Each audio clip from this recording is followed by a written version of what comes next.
वक्फ board पर सुनवाई, सिब्बल बता रहे थे कुरान की बात, सिंघवी कर रहे थे हदीस पर चर्चा, तभी हुआ वेद का जिक्र। लखनऊ का इमाम बाड़ा हो जाएगा खत्म, जम्मू कश्मीर में एक, जबकि यूपी में एक भी वक्फ प्रॉपर्टी रजिस्टर नहीं।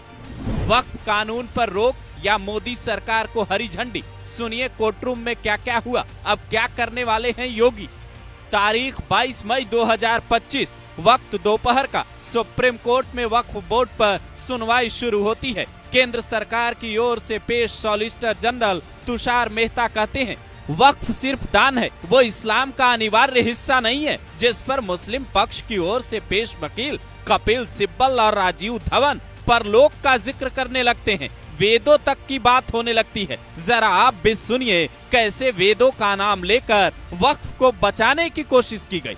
सीनियर एडवोकेट राजीव धवन कहते हैं, मिलॉर्ड, वेदों के अनुसार मंदिर हिंदू धर्म का अनिवार्य हिस्सा नहीं है। हिंदू धर्म के लिए अनिवार्य अंग ये है ही नहीं, वहाँ तो प्रकृति की पूजा करने का प्रावधान है। अग्नि, जल, वर्षा, पर्वत, समुद्र, ये सभी देवता हैं। सॉलिसिटर जनरल तुषार मेहता फिर कहते हैं, वक्फ इस्लाम का अनिवार्य हिस्सा नहीं है। सीनियर एडवोकेट कपिल सिब्बल कहते हैं, वक्फ ईश्वर को समर्पण है, परलोक के लिए। ये केवल समुदाय के लिए दान नहीं है, बल्कि ईश्वर के लिए समर्पण है। इसका उद्देश्य आत्मिक लाभ है। सीजेआई जस्टिस BR गवई कहते हैं, हिंदुओं में मोक्ष की अवधारणा है। जस्टिस AG मसीह कहते हैं, ईसाई धर्म में भी स्वर्ग की आकांक्षा होती है। जिसके बाद सीनियर एडवोकेट कपिल सिब्बल कहते हैं, साल 1954 से 2013 तक केवल एक राज्य ने वक्फ सर्वेक्षण पूरा किया। ये किसके कारण हुआ? राज्य सरकारों की सर्वेक्षण न किए जाने के कारण समुदाय वंचित हो जाएंगे। जम्मू कश्मीर में एक वक्फ पंजीकृत है, यूपी में एक भी नहीं। कल्पना कीजिए, लखनऊ में इमाम बाड़ा खत्म हो जाएगा। ये बहुत बड़ी बात है।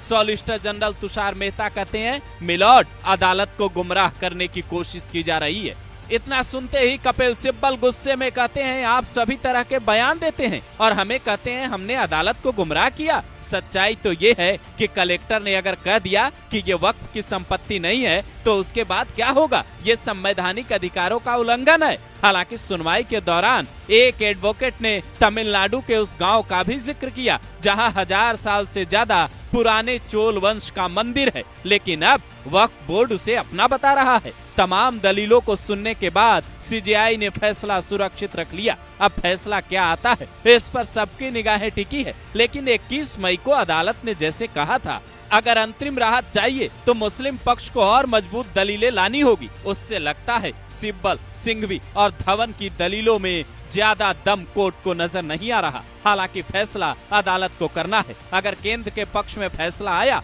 तो फिर दिल्ली से लेकर उत्तर प्रदेश तक और जम्मू कश्मीर से लेकर पश्चिम बंगाल तक वक्फ बोर्ड के नाम पर जबरन जमीन कब्जाए बैठे लोगों पर बड़ा एक्शन हो सकता है। यूपी में तो अवैध कब्जे पर बुलडोजर लंबे वक्त से चल रहा है। लेकिन सोचने वाली बात यह है कि क्या वेदों का नाम लेकर अब वक्फ बोर्ड के कानून को असंवैधानिक ठहराने की तैयारी मुस्लिम पक्ष के वकीलों ने की है? जरा सोचिए, अगर वेदों में मंदिर का जिक्र नहीं है तो फिर यजुर्वेद में यज्ञ और पूजा पाठ की पूरी प्रक्रिया का जिक्र कहां से आया? सनातन धर्म की नींव ही मूर्ति पूजा है और मूर्ति तो मंदिर में ही स्थापित होती है। फिर राजीव धवन ने ये दलील किस वेद के आधार पर दी है, ये भी बड़ा सवाल।